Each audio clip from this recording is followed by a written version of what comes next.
Alrighty, so UFC 321 has finally taken place, and there's some thoughts and opinions, but this is going to be a overall breakdown of the card, takeaway from every single fight, thoughts and opinions as I do predictions on every single fight card. So if you feel like sticking around, hit that subscribe button, hit that notification bell, and let's get into the card. You know what the deal is. We just go through the card. We're starting off with Jacqueline Amorim.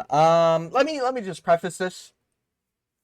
This is Abu Dhabi, so you're gonna see some interesting scorecards. We'll get to it when we get to it, but I did pretty well on the card. Just slight flex. You know how it is.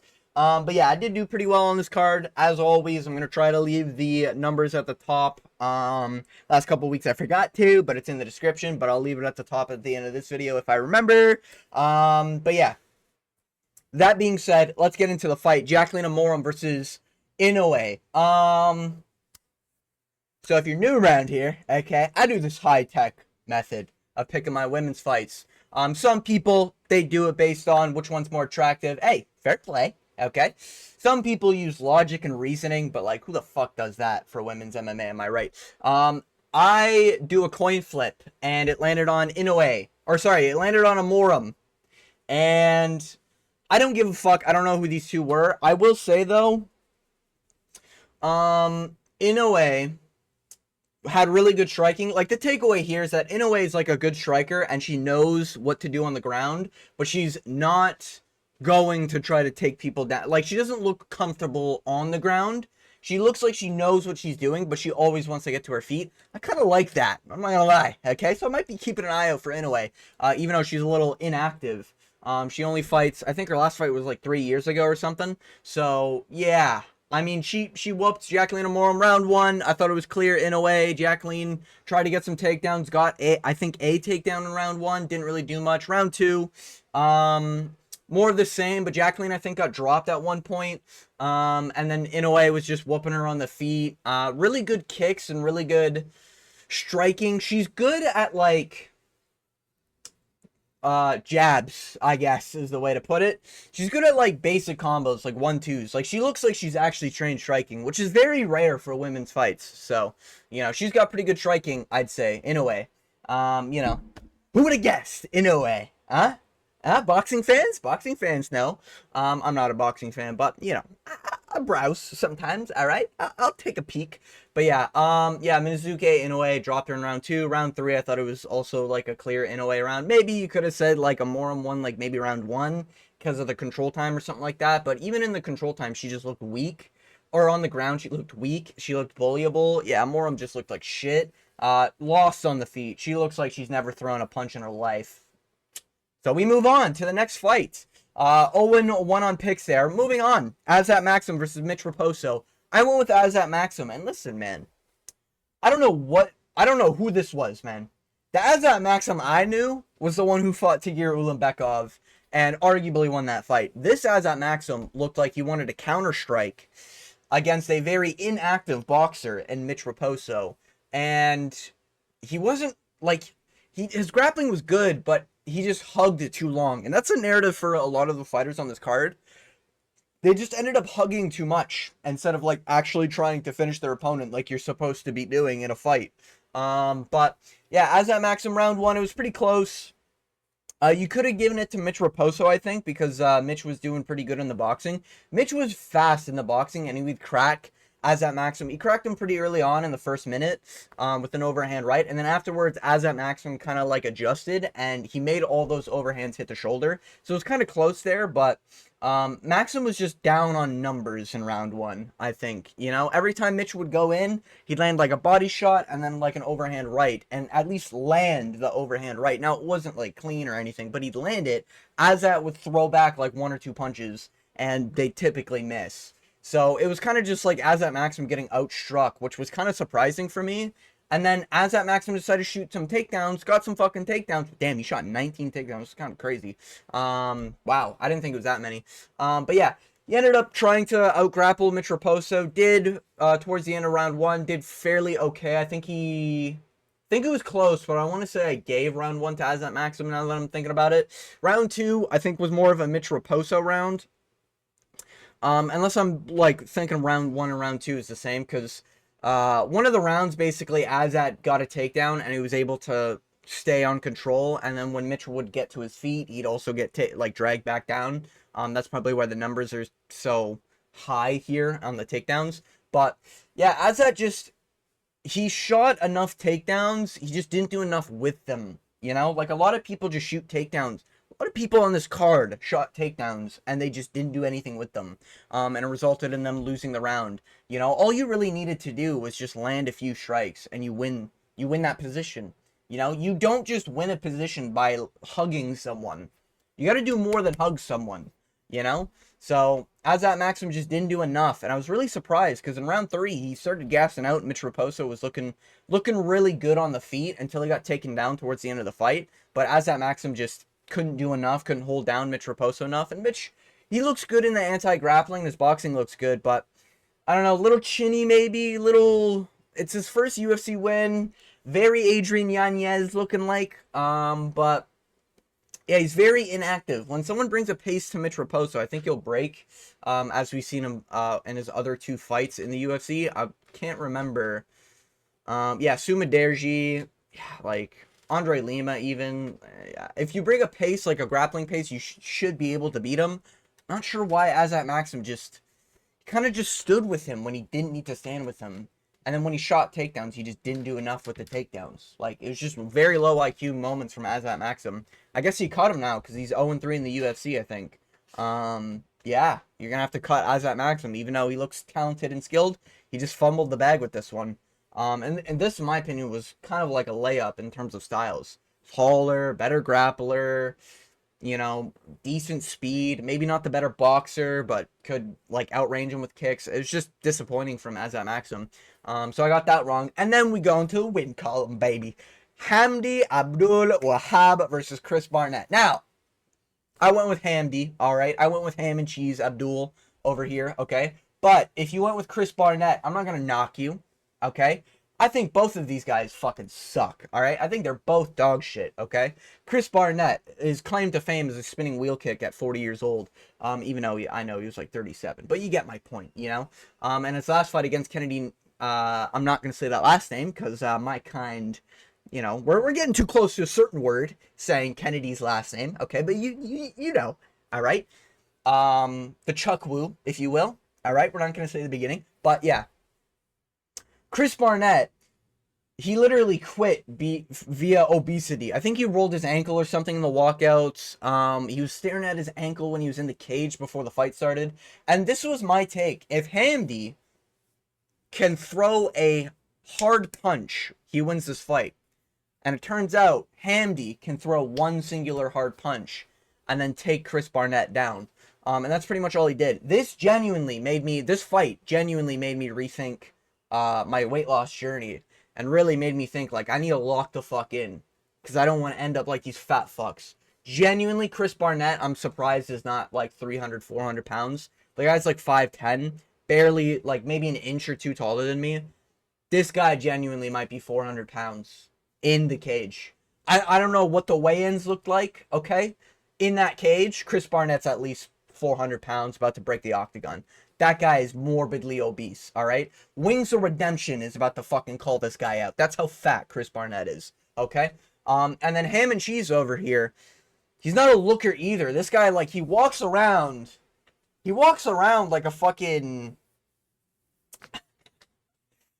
like a construction worker who you know in the workplace, that one bigger gentleman who kind of sits on his ass, doesn't really do anything, and he's got, like, sort of the leadership position, you know, whether you're on a construction site and he's the guy who sits on the crane all day and just watches you fucking, you know, bricklay and do this other shit, or maybe you're in a grocery store or something and, like, the guy who receives and just sits on his ass for like 4 hours, and then, oh, the truck came, okay, he works for about an hour and then sits on his ass for another 3.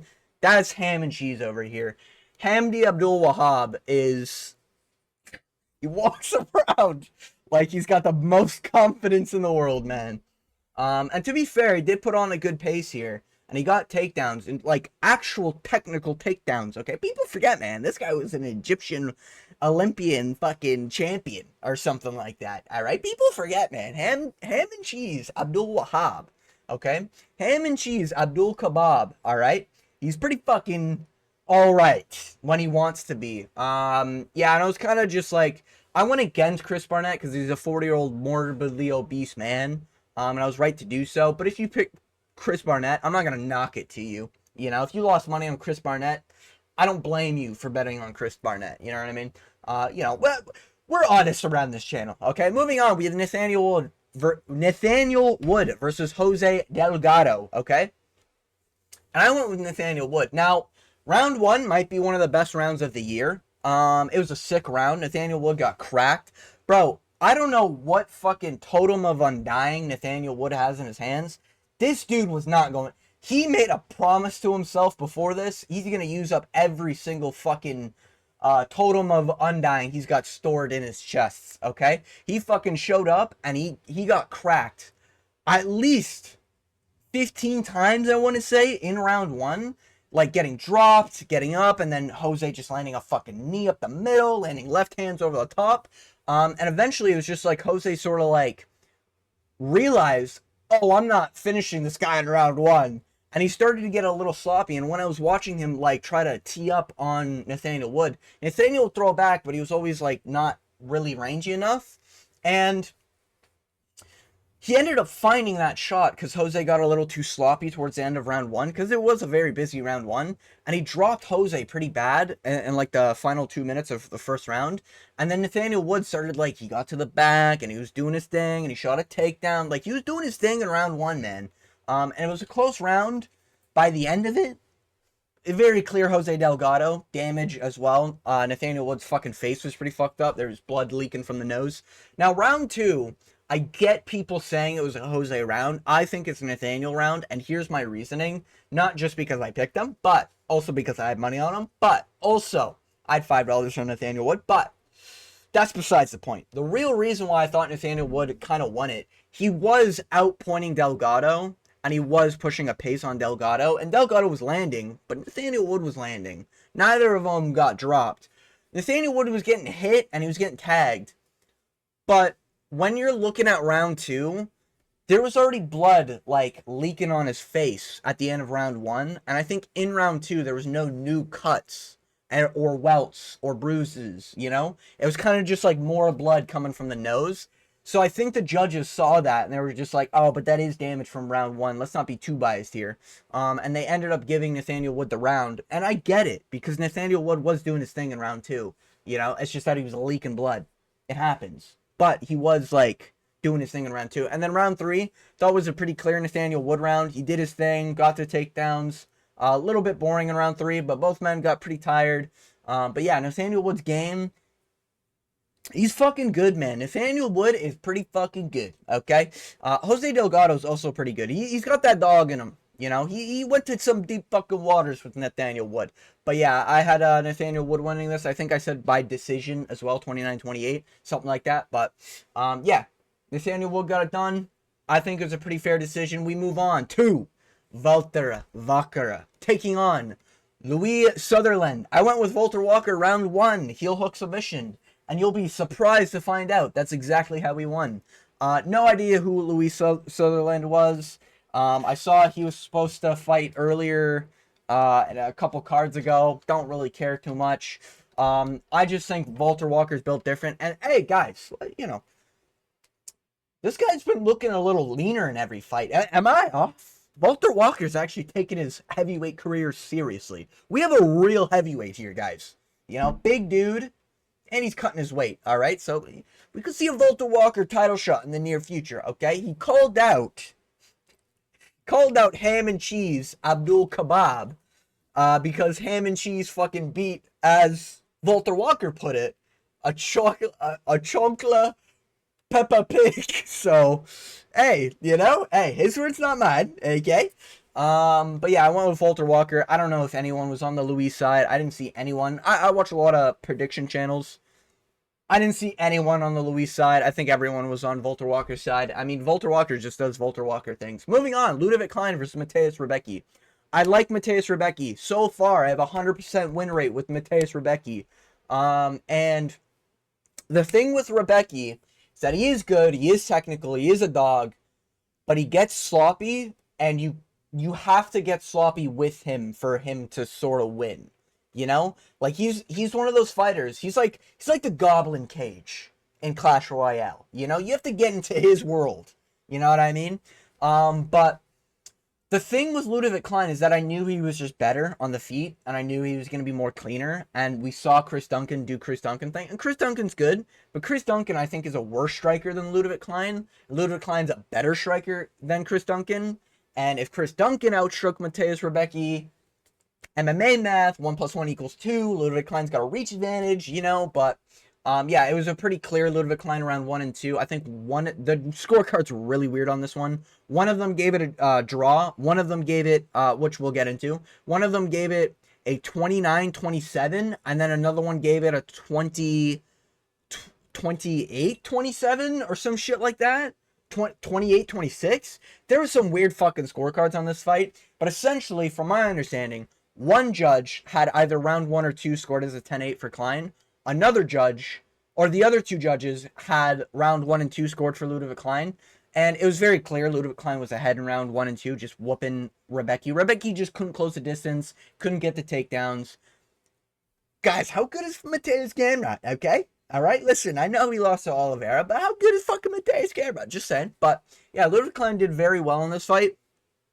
And then in round 3, Mateusz Rebecki tried to get a takedown after being fucked up. And another thing, 2 months ago, Rebecki's coming off a wild war against Chris Duncan. I knew this guy's face is made out of paper mache, and he was just leaking all over the place, everywhere. You know, and round 3, Ludovic Klein got covered in blood. That was Rebecki's blood, just gushing out of his fucking forehead. But yeah, Rebecki, he did well, but the thing is that he just got, these numbers are just off. Like, these numbers, they're just wrong. I don't know who the fuck counted that, but they're just wrong. Anyways, Jesus Christ, man, the UFC is just, whatever. But yeah, Rebecki in round 3 shot a takedown, and I think it, like, popped out Klein's ankle or something like that. Something fucked up with his ankle, and you could see Klein, like, grimace. And although the ground and pound looked pretty vicious and it looked like Klein was about to go out on the ground via Rebecki's ground and pound in round 3, I think it was more Klein, like, he was grimacing at, like, the fucking ankle being toyed with by Rebecki's foot movement. And then he was also, he had one arm, like, free, I don't know why, but the other arm he was, like, setting up for, like, elbows that he was landing on the inside pretty well. So I don't think it should have been a 10-8. I see why a judge without eyeballs could maybe score it a 10-8, just based off, like, oh, that's a lot of blood, you know? Like, oh, he's lying on top. Oh, he looks like he's not enjoying that, you know? Like, I can see a dumb judge giving it a 10-8. I'm glad Ludovic Klein got the win, though, not just because I had $5 on a parlay between Ludovic Klein and Nathaniel Wood, but also because Ludovic Klein deserved the win there. But yeah, Ludovic Klein's good. His striking is elite. He's got good power. Sometimes he's missing that, like, go, but so far in his career, he's done well. Like, I mean, his loss to, like, Gamrot, it is what it is. Yeah, but we move on. Ikram Aliskerov versus Park Yun-Yong. I said this fight was going to be Ikram losing until he wins, because I was predicting Ikram to win by finish. Kind of wasn't, and the scorecards were just fucking retarded. They scored it a 30-27 for Ikram. Park Yun-Yong, I picked Ikram. Park won round 1 very clearly. Even after the eye poke Ikram did. And Ikram kept on trying to aura farm. He'd eye poke Park or groin shot Park, and Ikram was literally like, no, no, no, no, no, no. And then the ref would step in and be like, get to your fucking corner. Fuck off, will you? And yeah, Ikram went to his corner, and then Park would, like, grimace at the eye poke groin shot. The groin shots weren't really that bad. Eye poke wasn't really that bad, okay? But it is important to note, like, they were cheating, you know? And I think even Ikram grabbed the fence, but no one saw it because nobody gives a fuck anymore. These refs don't care. But yeah, Ikram, he did his thing in round 1, lost the striking exchanges. In round 2, he just turned into a grappler. You know, he decided enough was enough. let me listen to Khabib and embrace my heritage and just out wrestle Park. And Park, he's good on the ground, like he knows what he's doing, but he isn't as big as Ikram. And Ikram, they're, you know, for some reason, guys, just people in Dagestan, they just, they're just built different, guys. For some reason, taking supplements at early ages or something, some story like that. Supplements, guys. But yeah, just take your fucking vitamins and your, just you guys just gotta take your fucking calcium. Just take your calcium and you'll look like Ikram. That's all it is. You think they cheat? Never. You think they'd be on Never. Just because Usman popped, okay, already. Doesn't mean the rest of them in the same camp, all fucking related to them, are, of the same variety. Yeah, just saying. But yeah, I thought it was like 29-28 Ikram, but yeah, Ikram pulled through. He went to deep waters, to be fair. He looks very uncomfortable on the feet after round one. Looks like he tired out a lot. He's very Abu Smagomedov, but like kind of worse in the striking, which is kind of odd to say. But Ikram, I don't think, like, after watching this, Ikram don't make a far in middleweight. There's a reason why Robert Whittaker KO'd this kid in round one. Park was landing some good shots. Bro, Sean Strickland would KO Ikram, and I mean that genuinely. Adesanya would probably KOs Ikram. As much as I don't like Israel Adesanya in Big 2025, he probably does KO Ikram, so I reckon Ikram probably loses his next one because it'll probably be a ranked opponent. We move on. Nasrat Haqparast versus Quillan Selkilde. I called this shit fucking perfectly, but it was even better than I thought, okay? I went with Quillan Selkilde, round 1 KO. And lo and behold, hey, the new king of YouTube picks is here, baby. I get that shit strapped, all right? Fuck, man, this might be KO of the year, to be honest with you. And if you don't know what happened, Nasrat Haqparast I think he closed as an underdog. It was like a plus 100. It was basically a pick'em. I went with Quillan Selkilde, and this is why. Quillan's a big dude. He went to deep waters in his last fight. I get it. Couldn't finish his opponent in the first round. I get it. He very clearly tried to finish him in the first round, just couldn't get it done. But he also finished the great Indian Khabib, obviously an Anshul Jubilee. All right, guys? So, yeah, I just thought Quillan Selkilde is due for like chinning someone. And Nasrat Haqparast, he's been skating by some close decisions with some unks, Like his... what do we got here? Robbery on Esteban Ribovics. Esteban, and this kind of reconfirms my theory. I don't think Esteban hits that hard, and he was doing work on Nasrat Haqparast. Haqparast had to mix it in order to win that fight. I don't think he won. Same thing with Jared Gordon. Jared Gordon was kind of doing his thing as well. And Nasrat Haqparast somehow robbed Jared Gordon off of that. Jared Gordon just gets robbed in every single fucking decision, apparently. But yeah, there's he's KO'd Jamie Malarkey, and outside of that, I don't rate anything. Like, I thought he lost his last two, and he is good, but he's just not ranked level lightweight material, where I think Quillan Selkilde, based on everything we've seen, that's lightweight material, And I think he's good. And in this fight, I was like, bro, he's long, he's reachy, and turns out Timu fucking Kelvin Gastelum gets fucking smoked via head kick. And I legit thought he fucking died, okay? I don't think I called the head kick. I just thought Quillan Selkilde was going to be able to get this guy against the fence and really, out-muscle Nasrat Haqparast. He's also been looking weaker in his fights. He's been able to get out-muscled by some people. And Quillan Selkilde, a big, filled-in, modern, young lightweight. Nasrat Haqparast has been going to too many close decisions in wars against guys I really don't think if you're ranked lightweight material, you should be beating Esteban Ribovics very clearly. You're not, Lightweight's a steep division. A lot of people forget, man. Lightweight is a steep division. So I went with Quillan Selkilde, round 1 KO, my prediction. Got it right. Mint fucking pick, all right? So we take that shit. Yeah, and he got flatlined out cold. It was a sick KO. I literally had my dad fucking walk by as they were fighting, and I was like, this is starting to be like, okay, maybe we get to a round 2, and then out of nowhere he lands that head kick, absolutely flatlines, and it was just a clean head kick. Wasn't like a question mark kick or anything. Just a clean head kick. Slapped him out cold. We move on, main card. Alexander Rakic took on Azamat Murzakanov. I took Alexander Rakic. I know, I'm dumb. Okay? I'm dumb. But, like, it just pisses me off, man. I don't hate Azamat. I hate the fact that he's a fat fuck. Just doing his... Like, he's a fat fuck with heavy hands in light heavyweight.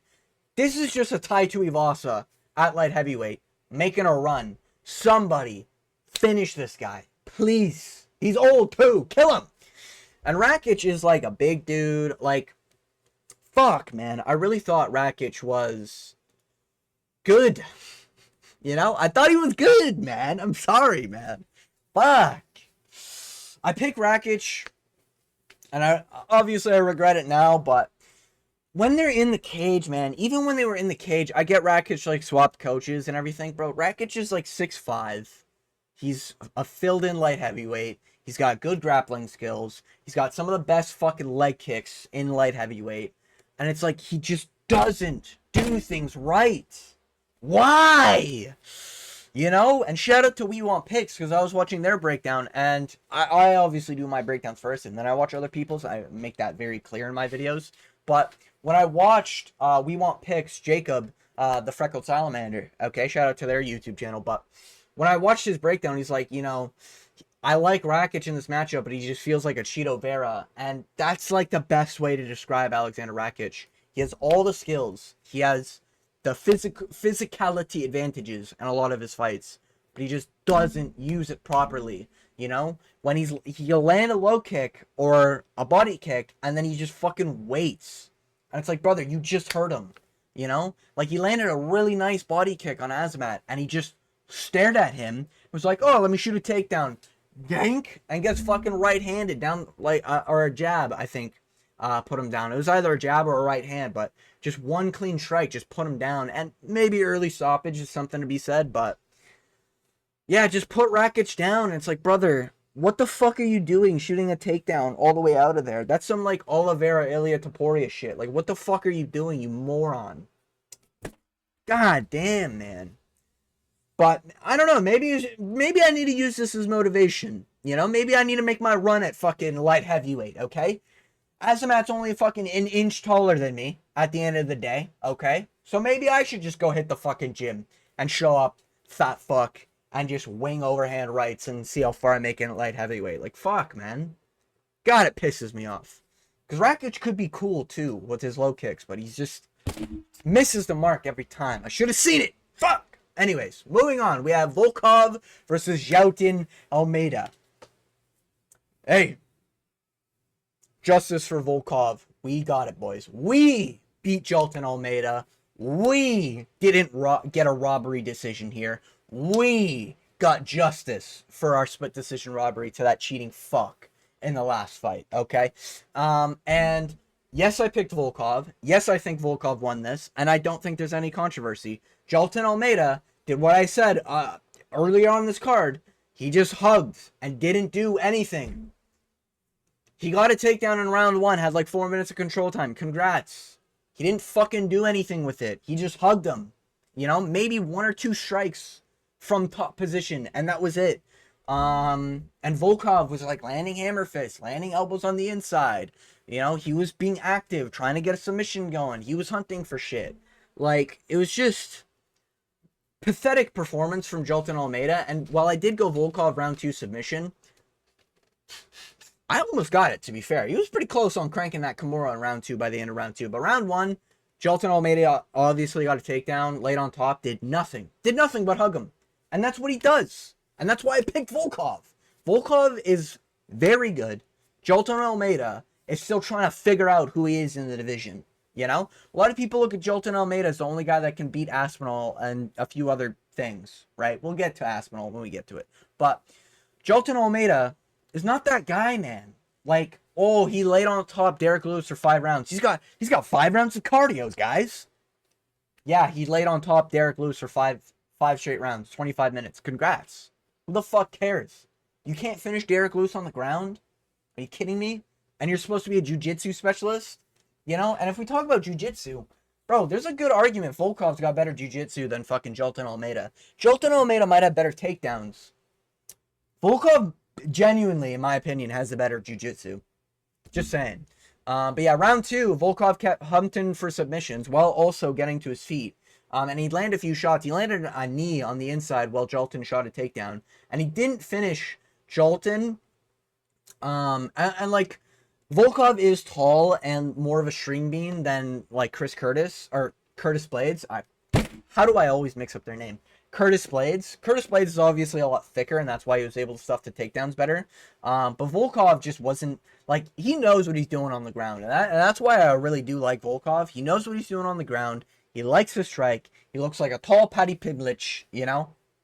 He's good, man. He's a scary Russian. We love to see those in the UFC. And yeah, Volkov, while he lost round 2 because Jalton Almeida actually landed strikes on top, round 3, Jalton Almeida literally didn't throw a single fucking punch. He didn't throw a punch. Like, he literally got top position and he just sat there and did nothing. You know, Volkov is trying to throw up fucking armbar or triangles, and he's trying to go for kimuras, and he's trying to go for legs, and he's reversing position, and he's getting to his feet, and then he's landing a few strikes, then he gets taken down. Oh, he got taken down. Jalton Almeida is not doing fucking anything, all right? It's about goddamn time my boy Volkov got his fucking justice, all right? Technically, this guy should be on a 7-fight win streak, because that Cyril Gane loss should be overturned to a fucking, you know, and hey, maybe because it was a split decision, Dana had to make a few calls and be like, yo, judges, I'm watching the fights right now. Listen here, kid. All right, that guy Volkov, he's done some things, so make sure he gets the nod, all right, in round 3. But yeah, I thought Volkov clearly won round 2 and 3, arguably. Or, no, probably 1 and 3, I'd say, maybe. No, 2 and 3. Yeah, I'd say 2 and 3, now that I'm thinking about it, you know? Yeah, Volkov just kept on doing his thing, you know? There needs to be some sort of score for people who get up from takedowns and out-scramble when they're, like, the people who took them down did nothing with it other than hug them, you know? So, Volkov was more active, and he won it because of it, you know? And if you want to cry robbery, I mean, Shara Magomedov, by that logic, shouldn't have got a 30-27 against Bruno Silva in his debut. You know, Shara Bullet, he was on bottom position, more active the whole fight, but he was just on bottom. This was the same thing, but Volkov, at heavyweight, but Volkov was just more active and trying to get a scramble. So, yeah, Volkov won it. Hey, Volkov Aspinall. Book it. That's his next fight. Moving on, we have Umar Nurmagomedov versus Mario Bautista. I'll stand on business, 10 toes down. I picked Mario Bautista, and I have no fucking regrets, okay? And what did we find out in this fight? Well, we found out Umar does not deserve the fucking rematch, all right, as far as I'm concerned. Round 1. Umar did his thing. He got a takedown, okay? He looked a little ugly on the feet, didn't like the striking, because Mario pieced him up a little bit, and then Umar instantly shot a takedown. But Mario showcased some great scramblings, and the big question for me in this fight was, like, can Mario get back to his feet? And we found out he can. And Mario's a little bit better at scrambles than I thought, because I was really worried what happens if, you know, Umar is yoked out of his mind and has, 15 minutes of cardio randomly. But, yeah, Mario went for, like, not a leg lock, it was like a toe... Not like a heel hook. What? Maybe it is a leg lock. I don't know. He was like bending the foot of Umar, and it looks like he just wasn't able to really crank off the ankle enough. But he was doing his thing in round 1, trying to reverse position, couldn't reverse it properly. But yeah, he did clearly lose round 1. Round 2, very clearly won. Scorecards again just don't give a fuck about actual consistently when it's a certain type of fighter fighting out of a certain type of area that pray to a certain type of book, you know. And I get it, Umar won this fight, I'm not in disagreement there, okay, but can we at least get the scorecards right? Because Mario did win the second round. Second round, there was a lot less control time from Umar, because Umar in round 1 had like 4 minutes of control time, didn't really do much with it. Again, just really hugging, not really landing strikes or punches, just trying to fish for rear naked, couldn't get it once. Didn't even get a submission attempt. That's how pathetic he is on the ground, just saying. Anyways, round 2, Mario's doing his thing on the feet. Umar shoots an instant takedown, tries to get Mario to the ground. Mario scrambles, get back to his feet. And when they're striking, Mario lands a knee, and as I predicted, Umar does not have a good chin. He will get chinned by good strikers. Peter Yan, I'm looking at you. Sean O'Malley, I'd be licking my lips. Oh, you got dropped by an unranked Beksat Almacan? Ooh, is that so? Ooh, you just got dropped by Mario Bautista? Ooh, gets dropped by a knee that was originally, it looks like it was originally supposed to be a head kick, but it was a knee right on the jawline of fucking Umar. Umar switched off for a second, and like his heritage, he fucking dove for legs right after he woke up, just like he did in the Beksat fight. And this was very much like the Beksat fight, but Mario did better. And Umar shot for takedowns, was holding Mario against the fence. They'd break, Mario would land a lot, and then Umar, he landed like a right hand, and people are like, oh my god! Daniel Cormier on commentary could not stop glazing Umar after he landed one punch. Like, man, Umar really taking this round back for him.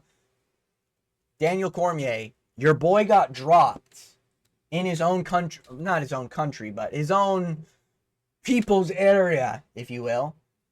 Call a spade a spade. He lost the round. You don't have to fucking glaze him, all right, so that he gets a robbery decision if Mario fucking, was able to pull it in the third, but biased commentary, biased judges, it is what it is. But yeah, round 2, I thought it was a clear Mario, despite him getting taken down a bunch. Umar, again, didn't do shit on the ground. Mario outlanded him. Again, just fake numbers. I don't know where the fuck they're pulling these numbers, but he embraces inner Marab towards the end of round 2 and just held him against the fence. In round 3, similar situation to round 1, but even more boring, because Umar couldn't really hold Mario down, and when they were striking, Mario was just outlanding Umar on the feet. And then when Umar was shooting takedowns, he got Mario to the fence, would take down Mario would get back up, and then he'd take down Mario, and then Mario would get back up, and then Mario would get to space, and then Umar would shoot for legs, because he can't fucking strike. And he just kept on throwing, like, head kicks, like tappy head kicks, that didn't really phase Mario at all. So, the takeaway, in my opinion, from this fight, even though Umar did win 2-1, Umar doesn't deserve a title shot. And how pathetic is this guy, man? Genuinely, like, I didn't mind Umar that much going into this, other than his fan base. I don't like Umar now. At the press conference, Dana, please, make this #1 contender, please.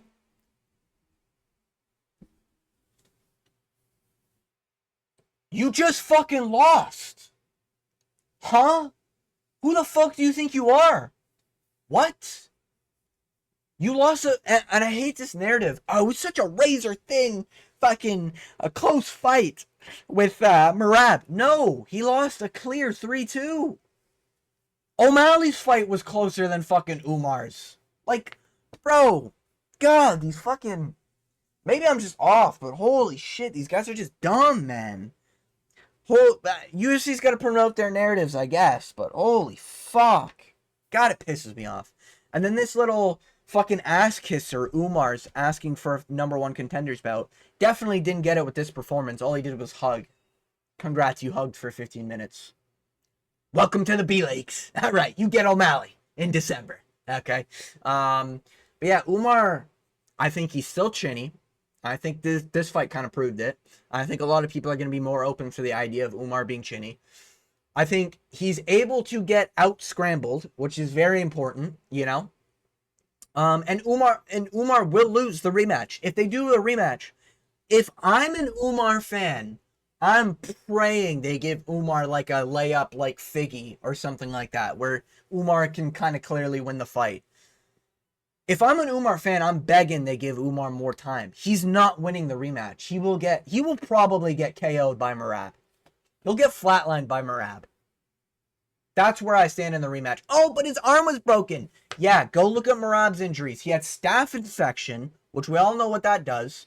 He had fucking stitches in his shin, like 20-something stitches in his fucking shin, all right?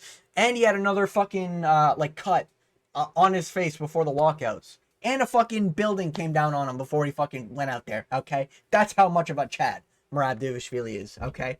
Nah, but, like, seriously, though, oh, man, just certain fan bases, man, it's just like, bro, just call a spade, I like my boy Brian Battle. Is he a bitch for missing weight up a weight class? Yeah, I'll call a spade a spade. It is what it is. Fuck, man. Just be honest with yourselves. But yeah, Mario, he did well. I wouldn't mind honestly, Mario Figgy, Mario Montel Jackson, Mario Rob Font, you know? Fights like that I don't mind, to be honest with you. Rob Font, that's featherweight. Right? Or am I tripping?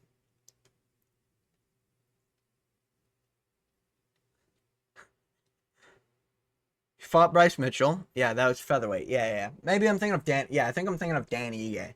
I don't mind like a Mario Danny Ige or something like that. You know what I mean? Mario's got some interesting matchups. And he proved like he's got good scrambles. He's got good cardio. Yeah, he was getting a little tired at the end of round 3, but for the pace they were putting on, bro, Mario's good. Like, Mario's really good. You know, he's redeemed himself from that Jose Aldo performance. Moving on, we have Verna Jandiroba versus Mackenzie Dern. Don't care, wasn't paying attention. Don't give a single fuck. The coin picked Verna. I went against the coin on my predictions, and I went with Mackenzie Dern. Just felt like Dern was going to win. Felt like UFC don't want Verna Jandiroba for some reason. Just saying. Just saying. Just saying. Just saying.